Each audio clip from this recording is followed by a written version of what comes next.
Dear student, तो class 12th के जितने भी स्टूडेंट हैं उनको मैं एक बात बता दूं कि ये reamer teamer reaction this is most important name reaction. जैसे रिएक्शंस आपको इस टॉपिक से आपको एक ना एक क्वेश्चन बोर्ड एग्जाम में देखने को जरूर मिल सकता है। तो चलिए हम लोग जल्दी जल्दी डिस्कस कर लेते हैं कि रीमर टीमर रिएक्शन क्या होता है। ठीक, इसके मैकेनिज्म के बारे में भी डिस्कस कर लेंगे। देखिए मैंने ऑलरेडी पहले से लिख रखा है कि this is most important name reaction. Okay, तो इससे क्वेश्चन आ सकता है। ध्यान दीजिए होता क्या है, इसमें हम फिनाल का रिएक्शन, फिनाल, ये आपका फिनाल होता है, इसका रिएक्शन हम कराते हैं क्लोरोफार्म से। यानी कि क्लोरोफार्म का फार्मूला क्या होता है, CHCl3। इसको एक्वस NaOH या कह लीजिए एक्वस KOH के साथ हीट करते हैं जब, तो यहाँ से NaCl और H2O निकलता है और हमारा बनता है सैलिसाइलल्डिहाइड। सैलिसाइलल्डिहाइड ये भी बन सकता है और ये भी बन सकता है आपका, यानी ये है आपका सैलिसाइलल्डिहाइड, या इसी का नाम है, देखिए ध्यान से, ये बेंजल्डिहाइड है, दूसरे पर हाइड्रॉक्सी है, तो क्या लगा सकते हैं इसको, 2 हाइड्रॉक्सी बेंजल्डिहाइड। 2 हाइड्रॉक्सी बेंजल्डिहाइड इसको हम कह सकते हैं।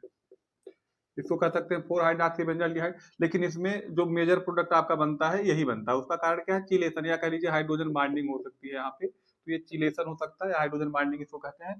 तो ये आपका मेजर प्रोडक्ट इसमें आर्थो वाला होता है। यानी बनाना क्या है आपको, अगर ऐसे दिया जाता है तो क्या प्रोडक्ट बनेगा, तो आपका सैलिसाइलल्डिहाइड यानी कि 2 हाइड्रॉक्सी बेंजल्डिहाइड।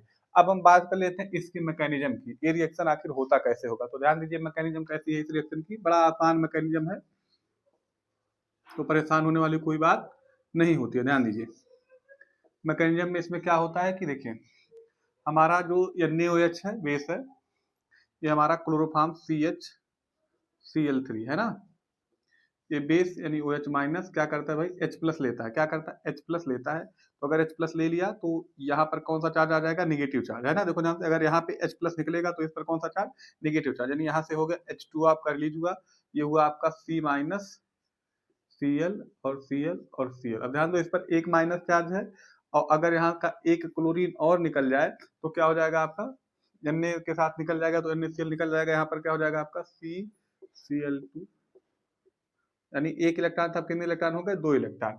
इसको हम कहते हैं डाइक्लोरोकार्बिन। क्या कहते हैं भाई, डाइक्लोरोकार्बिन। तो ये हमारा इंटरमीडिएट बनता है। ये क्वेश्चन भी बार बार पूछा जा सकता है कि रीमर टीमर रिएक्शन में जो इंटरमीडिएट क्या बनता है, तो इंटरमीडिएट आपका बनता है डाइक्लोरोकार्बिन। अब देखो ध्यान से, कार्बन के बैलेंस में कितने इलेक्ट्रॉन होने चाहिए थे, 8 इलेक्ट्रॉन है, कितना, 2 2 4 और 2 6। तो this is electron deficient species. Dichlorocarbene कैसा है, इलेक्ट्रॉन डिफिशिएंट, यानी कि बिहेव एज इलेक्ट्रोफाइल। ये कैसा है भाई, इलेक्ट्रोफाइल की तरह बिहेव करेगा। ठीक है ना। तो डाइक्लोरोकार्बिन अगर ऐसा दिया जाता है तो आप कंफ्यूज मत होइएगा कि ये इलेक्ट्रो न्यूक्लियोफाइल है अनशेयर्ड इलेक्ट्रॉन देख करके। डाइक्लोरोकार्बिन आपका कैसा है भाई, इलेक्ट्रोफाइल है। अब देखिए अगले स्टेप में क्या होता है, यही जो पहला स्टेप होता है इलेक्ट्रोफाइल का फॉर्मेशन, दूसरे स्टेप में क्या होता है, इलेक्ट्रोफाइल का अटैक। हमने आपको बताया, तो इलेक्ट्रोफाइल अटैक कहाँ करेगा, इसका रिजोनेटिंग स्ट्रक्चर अगर आप देखोगे रिजोनेंस हाइब्रिड, तो रिजोनेंस हाइब्रिड ऐसे बनता है इसका, ये नेगेटिव चार्ज OH, यानी इसका इलेक्ट्रोफाइल यहाँ पर अटैक करेगा, और या तो यहाँ पे, अभी हमने आपको बताया कि यहाँ पे चिलेशन की वजह से ये वाला ज्यादा स्टेबल होता है, तो इसलिए यहाँ पर अटैक कराएंगे हम, किस पोजीशन पे, आर्थो पोजीशन पे। तो करिए चलिए देखते हैं।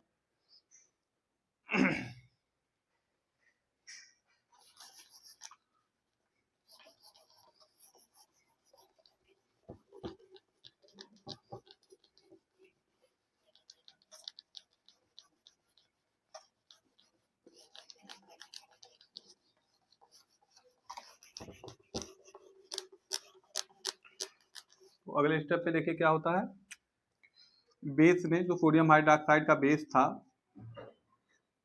उसने क्या किया, यहाँ का एक H ले लिया है, ये आपका है CCl2 डाइक्लोरोकार्बिन। अगले स्टेप में देखो स्टूडेंट क्या होता है कि ये ऐसे आता है, यहाँ पर निगेटिव चार्ज, तो ये निगेटिव चार्ज डायरेक्ट अटैक यहाँ पे करता है, तो ये ऐसा हो जाता है, क्योंकि ये इलेक्ट्रॉन डिफिशिएंट सेंटर है और यहाँ पे निगेटिव चार्ज आया है, जो इलेक्ट्रॉन है।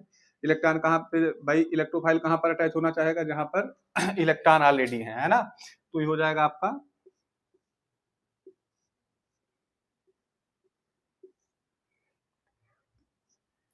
यहाँ पर एक H है ही, ये हो जाता है आपका CCl2, है ना, यहाँ पे नेगेटिव चार्ज, अब क्योंकि अब ये नेगेटिव चार्ज क्या करता है, यहाँ का एक हाइड्रोजन ले लेता है और ये बॉन्ड यहाँ शिफ्ट होगा और फिर ये ऐसे, है ना। इसे ध्यान से देख लीजिएगा, अच्छे से प्रैक्टिस कर लीजिएगा, तो आपका ये हो जाएगा, यहाँ पर क्या हो जाएगा, CH Cl2 यहाँ पर डबल बॉन्ड, यहाँ ये हो गया फिर से आपका O माइनस। अगले स्टेप में आपका एक्वस NaOH है, क्या है भाई, एक्वस NaOH। तो ध्यान दो, एक्वस NaOH जब हमने आपसे बताया था एल्कोहलिक केस में एलिमिनेशन होता है और एक्वस के कंडीशन में क्या हो जाता है, सब्स्टिट्यूशन। तो ये NaOH इन दोनों Cl को क्या कर देगा, सब्स्टिट्यूट कर देगा, आपका हो जाएगा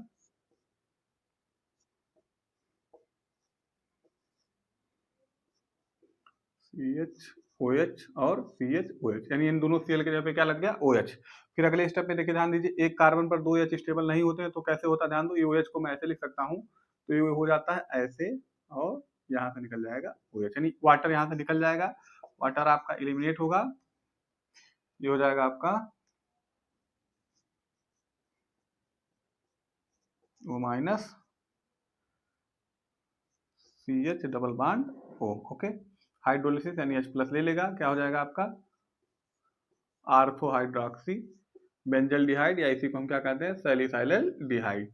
तो this is mechanism for reversible reaction. इसको अच्छे से आप ध्यान दो, पहले स्टेप में डाइक्लोरोकार्बिन बना, फिर सोडियम हाइड्रोक्साइड, यहाँ से एक H लिया, फिर ऑक्साइड आयन बना, तो आपका फिर ये पूरी मैकेनिज्म ऐसी होगी, यहाँ आपका नेगेटिव चार्ज यहाँ पर अटैक करेगा, फिर अगले स्टेप में यहाँ पे जो एक नेगेटिव चार्ज बचा हुआ इस हाइड्रोजन को ले लेगा, फिर ये इस प्रकार की मैकेनिज्म है, एक्वस NaOH सब्स्टिट्यूशन करा देगा, एक कार्बन पर दो H स्टेबल नहीं है, फिर क्या होगा, यहाँ पर भी हाइड्रोलिसिस होगा, वाटर यहाँ से डिहाइड्रेशन होगा, वाटर यहाँ से निकल जाएगा। ये पूरी मैकेनिज्म है, ठीक है। आई होप आप समझ गए होंगे। Thanks for watching.